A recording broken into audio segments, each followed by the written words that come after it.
So welcome back to Outdoors with the Morgans, coming to you from wild and wonderful West Virginia on a rainy day. But we got a lot going on here today. First off, we got a camper set up here.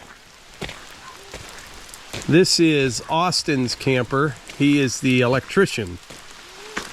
And Austin is my buddy Tim's son-in-law.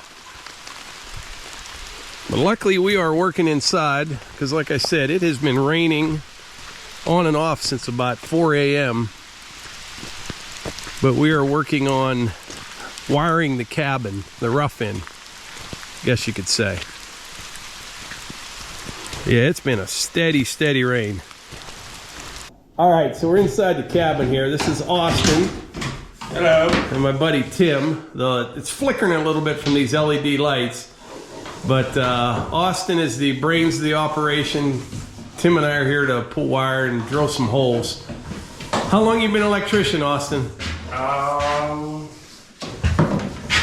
was I saying earlier? 5 years or something. No, like 8. 8 years? Yeah, something like that. And you do both commercial and residential? Yes, sir. So what we did here, these 3 wires he has right here, they're gonna go over to the shower house, which is not out there yet. That'll be coming soon. And we didn't run any wires on this wall right here because we're gonna have a hallway in here going over to the shower house. But you work quick, Austin. We've only been here a couple hours. I'll show you what you got done upstairs. Put the panel right here. That's a 100 amp service, right, Austin?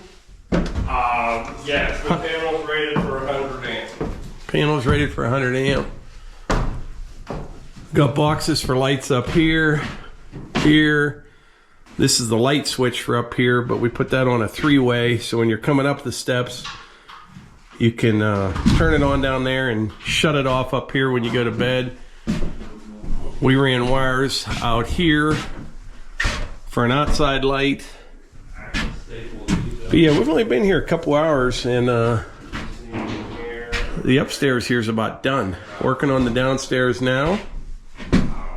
Shouldn't be too long. Then insulation. Then wood stove. So it is Saturday afternoon. No, it is Sunday afternoon, actually. Got back from the cabin last night. We had a pretty long day yesterday. My buddy Tim and I, we left the house here about 5 a.m. Went down to the cabin in West Virginia. We got, between myself, Tim, and Austin doing most of the work, we got the wiring all roughed in at the cabin. Have a few plugs that are ready to go. We've got the box on the outside of the cabin to plug the generator in. So we're in pretty good shape there. Then this week, myself and Tom from Concrete with the Hosses, we're going down to pour the pad for the shower house, get the shower house delivered and set up, and we'll be in business. We will. We'll start insulating the cabin and get the wood stove in there, and we'll be good to go. We will. That'll be nice. Even if the weather's bad, we'll have power, we'll have heat, can go down there and start working on the interior of the cabin, that kind of stuff. We don't have to do any more outside work until spring. So I wanted to show you something here. The wood bunker is completely empty. Right after the Paul Bunyan show, it all just kind of disappeared. I mean, it vanished. We had orders coming in left and right, and we're just about out of firewood to sell for this year. All I have left, and about half of this is spoken for, is 1, 2, 3, 4, 5, 6, 7, 8, 9, 10, 11, 12. I've got 13 baskets up here. That's a little over a 4-cord. And then down below, I've got 2 emergency baskets, I'm calling it. Yeah, so that'll put me right at 5 cords of wood. That's all that I got left. Which is actually pretty frustrating because it's only the middle of October and we're just about out of wood to sell. Now over here in the woodshed, this wood here is for next year. This could actually be burnt this year, no problem at all, but we will use this wood next year. And by the way, this is on that big pallet that I built out of 1.5 inch maple and some 4x4s on the bottom, and that works so much better than pallets. You know, you're not busting through them, you're not getting all tripped up. So I need to make another one for right here. But this woodshed holds about 9 full cords of wood. What you see here and there is what we will burn in the building this winter. We won't use all of it. Well, who knows? I mean, if it's a real cold winter, we just might. So I'll definitely hold on to a couple more baskets for us, just in case. Now, what you see in this bay, this was all that was left in the wood bunker. Levi stacked this the other day, and this will be for next winter. That's a great start for next year. So with all that being said, I need to get started making some firewood for next year. So it's starting to rain pretty hard right now. It's been doing this on and off like every half hour all day today. But the rain's not going to hurt us. We're under roof here. But I got a whole bunch of nice cherry and red oak here. We're going to fire up the Wolfe Ridge and get back into production. You can kind of see we've got blue skies to the west. This is going to stop again here in a few minutes, but this big pavilion equipment shed here, it makes it really nice, because on a day like today, you know, you would find yourself kind of holding down the couch, but with this, I can come down here and actually get something done.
right, I got a pretty good start here.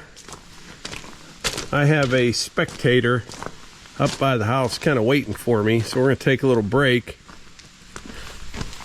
But yeah, this is the start for next year's firewood. Cherry and red oak. But yeah, the hunt man hasn't been anywhere today, and he's been very patient. I can see him up by the house just kind of waiting for me.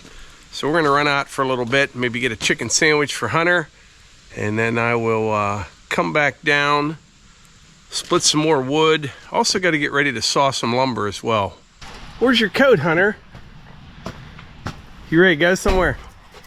All right. Which car do you want to take? Want to take the Ford?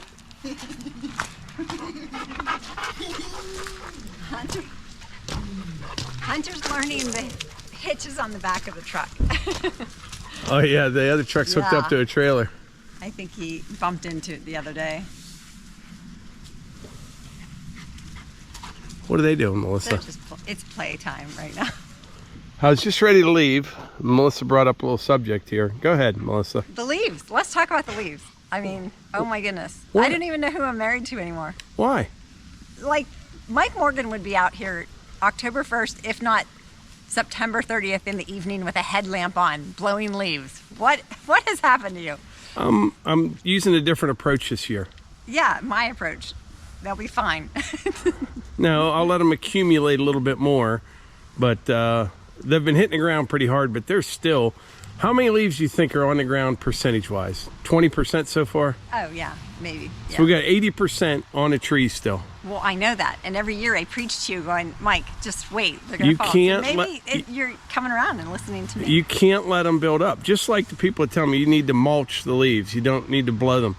When these things all come down, they're a foot deep. You know what I mean? Oh, yeah. You can't mulch them. It literally pushes them in piles with the mower. Yeah. There gets to be so many of them. Yeah. And you get to right under this oak. Oh, my goodness. The leaves fall on top of the acorns.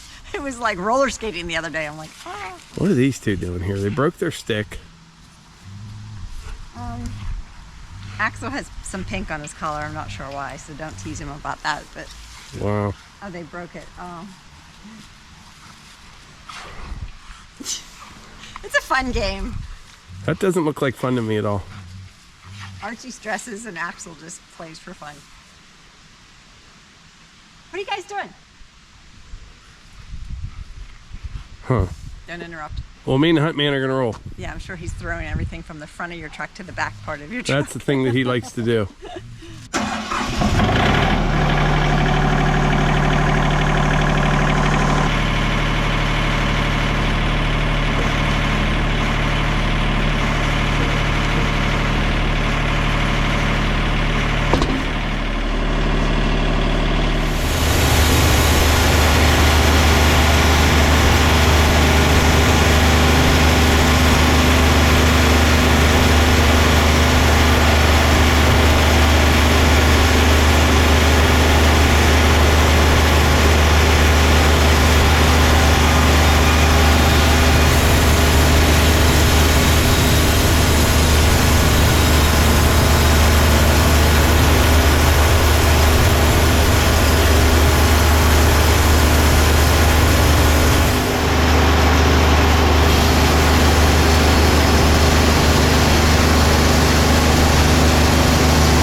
right, me and the hunt man got back from Sheets there a little while ago, and tomorrow I'm going to saw a big red oak log.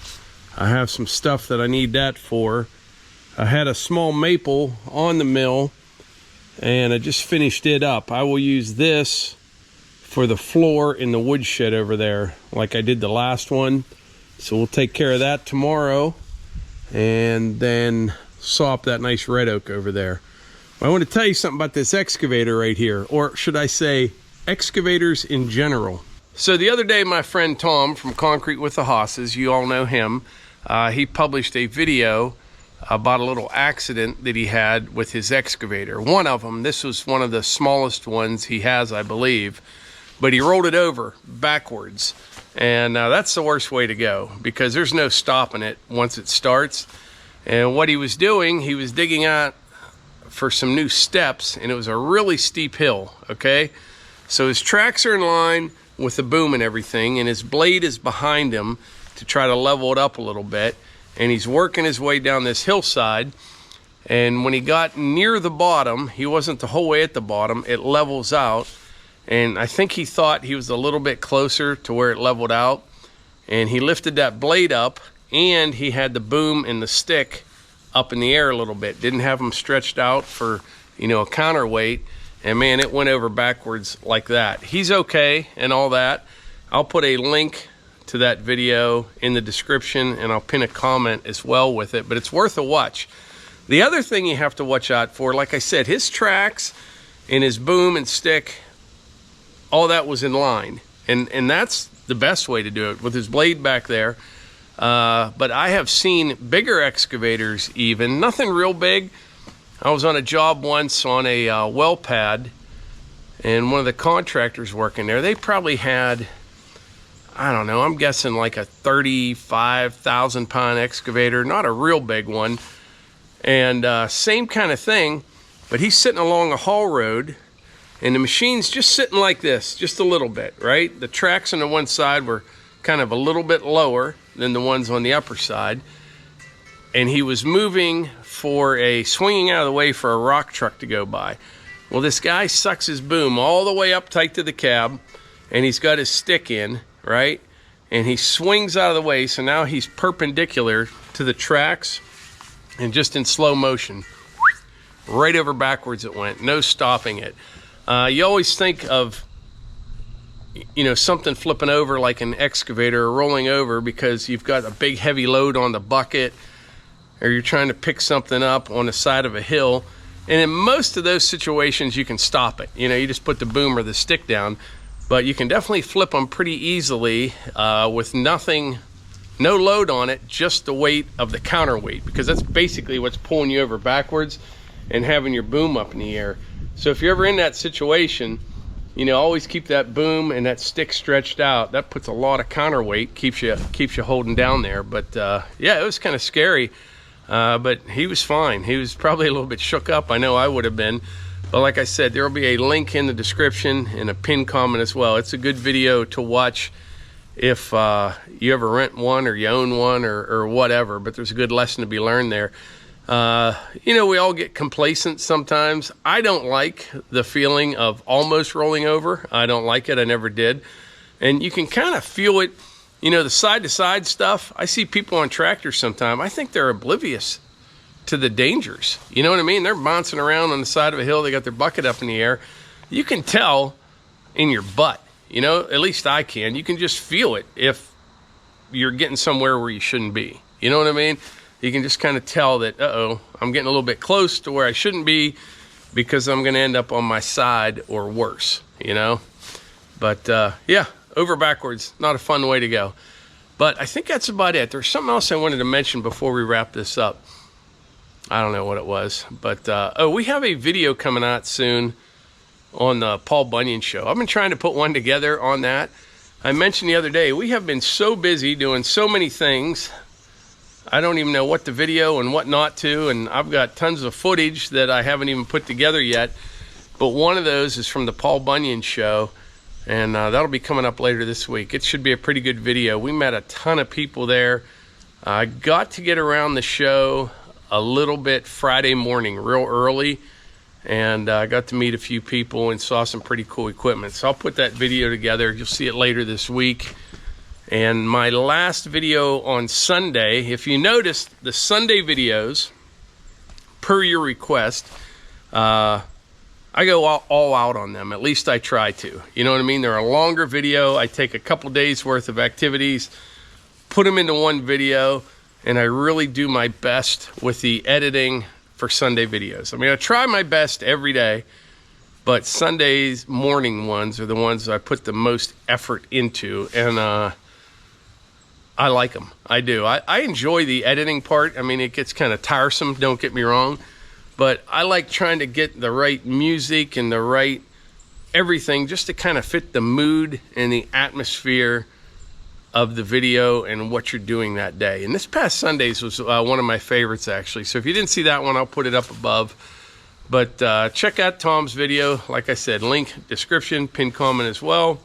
I think that's about it. I appreciate y'all being here, and I will catch you on the next one.